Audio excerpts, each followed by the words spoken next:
د نیوز پری چینل لیدونکو السلام علیکم. ستړي مشه په مکړه تازه لاندو مهمو خبرونو ته.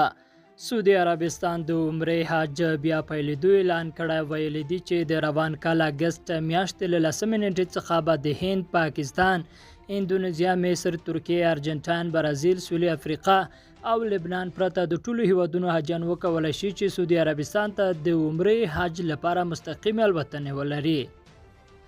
په یو بل خبر کې د افغانستان دفاع وزارت وايي سمنګان کې د طالبانو پر غونډه برید کې 11 وسلوال وژل شول.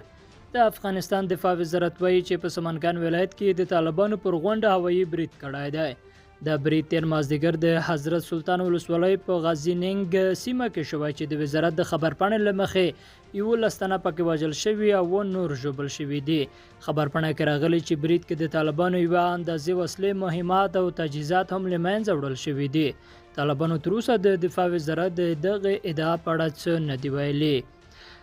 د امریکا متحده ایالاتونو یو مخکښ قومندان ویل چې د افغانستان د امنیتي ځواکونو په ملاتړ به د امریکا هوایي حملې دوام کوي. دغه امریکایي قومندان دا خبره داسې مال کړې چې له افغانستانه د امریکایي او نورو نړیوالو ځواکونو وتل روان دي. جنرال کیټ مکینزي چې د امریکا د مرکزی قومندانۍ قومندان دی او د افغانستان په ګډون په سیمه کې د امریکایي ځواکونو مشري هم کوي، پرونه وخت په کابل کې یو کنفرانس ته وویل د امریکا متحده ایالاتو د افغان ځواکونو د ملاتړ لپاره په وروستیو ورځو کې خپل هوایي حملې زیاتې کړې دي. که طالبان خپلو حملو ته دوام ورکړي، موږ په پام کې لرو په را روانو اونیو کې خپل د ملاتړ دغه حد نور هم زیات کړو. وروستیو کې وسلوالو طالبانو خپل حملې زیاتې کړي او ځینې ولسوالۍ لاندې کړي دي. او هسپانیا وایي له افغان سولې او لاسته راوړنو له ساتلو ملاتړ کوو. هسپانیا وایي له افغانستان سره به یې مرستې او همکارۍ دوام کوي.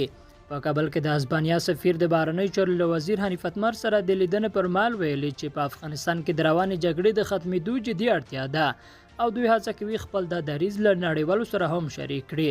لیدونکو له ملتیا مو مننه. علامه ملشه.